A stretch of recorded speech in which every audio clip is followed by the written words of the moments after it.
দেখেন, আমরা যারা ক্রিটিক আছি বা সমালোচক আছি, আমরা অনেকে বলেন যে ভাই আপনারা তো সব কিছুতে সমালোচনা করেন, তবে যখন বিষয়টা সমালোচনার পর্যায়ে যায় তখনই সমালোচনা করি। আর আমাদের সমালোচনার উদ্দেশ্য হচ্ছে ছোটোখাটো যে ভুল ত্রুটিগুলো আমরা দূর থেকে অবলোকন করি বা দেখি, সেগুলো যারা যথাযথ কর্তৃপক্ষ আছে তাদের কাছে আমরা পৌঁছে দিই, তারা যেন এই সমালোচনাগুলোকে আমলে নিয়ে যে সমস্যাগুলো আছে সেগুলো সমাধান করার দিকেই তাদের প্রচেষ্টা থাকে।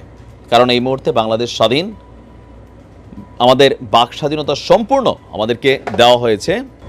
তো যাই হোক, বৈষম্য বিরোধী ছাত্র আন্দোলনের যারা সমন্বয়করা আছেন, প্রায় 40 দিন পার হয়ে গেছে। আজকের দিনে এসে সেই 5ই আগস্ট পর্যন্ত বা 6, 7, 8, আমি ধরতে পারি 10, 12, 15 পর্যন্ত এই ছাত্রগুলোর প্রতি সাধারণ মানুষের যে জায়গাটা ছিল আস্তে আস্তে এটা ভেঙে যাচ্ছে। তো কেন ভাঙতেছে? দুইটা রিজন।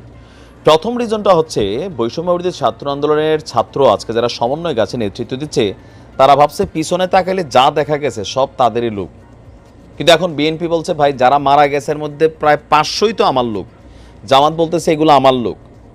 আর তোমরা যে ছাত্র দেখছো এগুলো সব ছাত্র না, ছাত্রদের মধ্যে আমরা ছিলাম, বিএনপি ছিলাম, জনতা ছিল, ইভেন ছাত্র যাদেরকে দেখছো তাদের মধ্যে ছাত্র দল ছিল, ছাত্র শিবির ছিল। তার মানে এখানে একটা অংশ মাইনাস। কারণ এই অংশগুলা এখন নিজের দলকে ক্ষমতায় নেওয়ার জন্য তারা তাদের জায়গা থেকে প্ল্যাটফর্ম থেকে কাজ করছে, তারপরেও আবার এদের সাথেও মিশছে।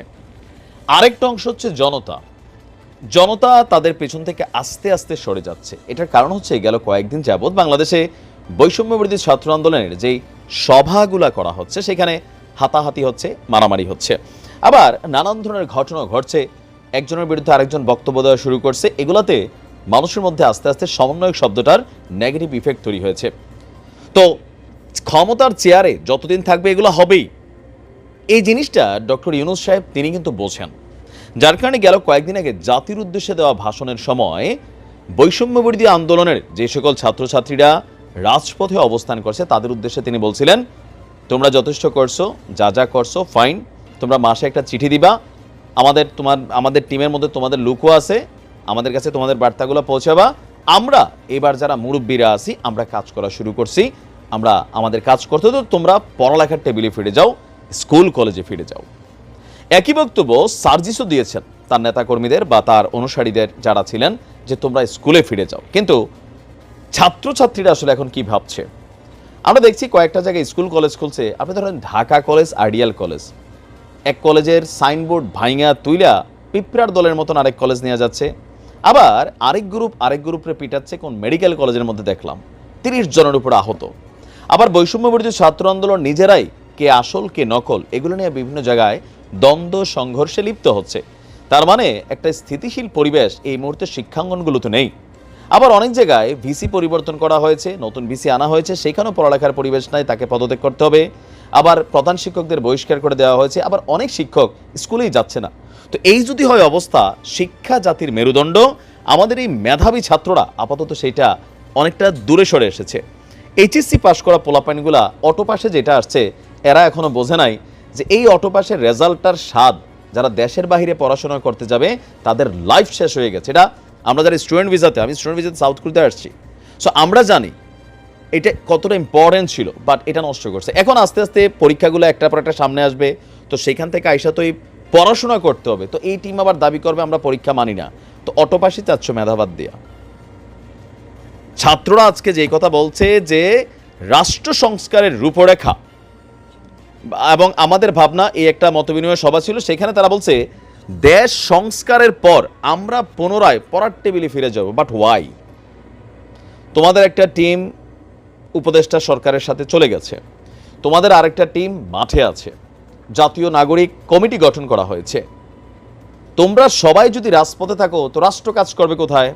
একজন পুলিশ কর্মকর্তারে ঠাস করে সবাই, ধরেন একজন পুলিশ একজন আসামি ধরতে গেলে এখন ভয় পায় যে কোন সময় জনতা আবার ছাত্ররা এসা এখানে কোনো একটা রিয়েকশন করে, কারণ ঘটনা তো আগে ঘটে পরে এটার তথ্য সামনে আসে। যে কোনো জায়গায় এই মুহূর্তে একটা অলিখিত সরকারের ভূমিকা চলে যাচ্ছে, সবাইয়ের কথা বলছি না, বাট বিভিন্ন জায়গায় সুবিধাভোগী, এর মাঝখানে দেখা যাচ্ছে মাঝে মাঝে ছাত্রলীগের কর্মী ও সমন্বয়ক সাইজা সমন্বয়কের বদনাম করছে।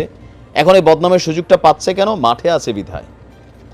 আমারও বক্তব্য এজ এ বড় ভাই হিসাবে, তোমাদের পক্ষে প্রথম থেকে আমাদের অবস্থান ছিল তোমাদের একটা টিম সরকারের সাথে কানেক্ট আছে, যদি প্রয়োজন হয় সামহাও কোনো ডিসিশন ইউনূস সাহেব নিচ্ছেন বা এই উপদেষ্টারা নিচ্ছেন যেটাতে রাষ্ট্রের ক্ষতি হবে, বা তোমরা মনে করছো যে দুর্নীতি বা লুটপাট, যেই ভোগের রাজনীতি, এগুলো নিয়ে তোমাদের অবস্থানটা দরকার, একটা ডাক দিবা, মাঠের মধ্যে চলে আসবা, তাহলে কি হবে, কমিউনিটিটা ঠিক থাকবে। কিন্তু এখন নিজেদের মধ্যে ভেদাভেদ, দলাদলি, আবার রাজনৈতিক দলগুলোকে টার্গেট করে যে বক্তব্য দেওয়া হচ্ছে, এগুলা কিন্তু কোথাও না কোথাও এখন যদি ঠিক 10 দিন পরে মনে হয় যে এটা বড় ধরনের আবার ডাক দরকার, দেখবেন যে মাঠে অর্ধেক পোলাপাইন নাই, যদি ডাকটা হয় বিএনপির বিরুদ্ধে বা জামাতের বিরুদ্ধে, সেখানে প্রটেস্ট হবে, পুলিশ কাজ করবে না।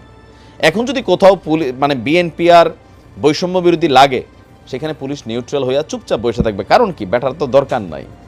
কারণ বিএনপি ক্ষমতায় আসতে যাচ্ছে, বৈষম্য বিরোধী রানিং ক্ষমতায় আছে এক ধরনের, এগুলোতে হচ্ছে কি প্রশাসন সঠিকভাবে কাজ করতে পারতেছে না, আর ছাত্ররা রাষ্ট্রকে ম্যানেজ করতে পারতেছে না। সো আমার মনে হয় তোমাদের এথিক্সটা জীবিত থাকুক, মানুষের কাছে সম্মানের জায়গাটা থাকুক, তোমরা টিম হিসাবে ঠিক থাকো, প্রয়োজনে মাসে একটা মিটিং করতে পারো বিভাগীয় পর্যায়ে, জেলা পর্যায়ে, ইন্টারনেটে, বাট মাঠে নামা জরুরি প্রয়োজন ছাড়া উচিত না। তোমরা তোমাদের পড়াশোনাতে ফিরে যাও। এখন তারা যেই বক্তব্য দিছে, রাষ্ট্র সংস্কারটা রাজনৈতিক সরকারের দায়িত্ব, আপাতত অন্তর্বর্তীকালীন সরকার তিনার দায়িত্ব, তোমাদের না। তোমরা রূপরেখা দিতে পারো, দাবিগুলো সামনে আনতে পারো, এর বেসিক্যালি বাহিরে না। ঐক্য নষ্ট হবে, সমালোচনার সুযোগ পাবে, সমন্বয়ক নাম পরিচয় দিয়া নানান ধরনের যারা সুবিধা ভুগিয়ে আছে অথবা তোমাদের আন্দোলনটাকে যারা নষ্ট করতে চায়, তারা জয়েন করবে। এক শ্রেণীর মানুষ এটা প্রচার করবে, বিশ্বাস করবে, আরেক শ্রেণীর মানুষ বিশ্বাস করবে না, বাট ফাইনালি এগুলাতে মানুষ বিরক্ত হচ্ছে। আমার কাছে যতটুকু মনে হয়, বা তোমরা কমেন্টগুলো দেখবা যে তোমাদের পোস্টে হাহা রিয়েক্ট করা থাকে, পজিটিভ কমেন্ট করা থাকে। এই তোমাদের পোস্টেই গেল 1 মাস আগে লক্ষ লক্ষ ভালোবাসা ছিল, আস্তে আস্তে কমছে। এটা হচ্ছে ক্ষমতার চেয়ারে বসলে এই চেয়ারটা সবসময় ডিস্টারবেন্সের চেয়ার। আবার তুমি চেয়ারে উপদেষ্টা আসিফ বসছে, হয়তো অফিসে দেখি সার্জিস, হাসনাত সহ অনেক সমন্বয়ের এলাকা ভিত্তিক এরকম বসছে। আবার কোনো কোনো জায়গায় রাজনৈতিক দলগুলো ওই হাসনাত যাবে কোন, মানে বিএনপির কোন নেতার বাড়িতে খাবে, কোন নেতার বাড়িতে ঘুমাবে, তো যেই নেতার বাড়িতে খাচ্ছে তার অনুসারীরা খুশি, যেই নেতার বাড়িতে খাচ্ছে না তারা এটা নিয়ে সমালোচনা করছে। আবার অনেক সময় যাই না আওয়ামী লীগ নেতার বাড়ি থেকে রাত কাটায় বসছে হাসনাত, এটা নিয়ে তুমুল আলোচনা সমালোচনা হয়েছে। বুঝাইতে পারছি? সো ডক্টর ইউনূস সাহেবের এই কথাটাকে তোমাদের পাত্তা দেওয়া উচিত, তোমরা পাত্তা দিচ্ছ না। তিনি তো আর আওয়ামী লীগ, বিএনপি বা আমাদের অন্য দলগুলোর মতন কড়া ভাষায় কথা বলেন না, ভদ্র মানুষ, তিনি সুন্দরভাবে বলেন। তিনি মনে করেন ছাত্ররা এগুলা শুনবে, মানবে, বুঝবে। তবে আমার মনে হয় ডক্টর ইউনূস সাহেবের উচিত প্রশাসনকে তার দায়িত্ব হাতে নিতে দেওয়া।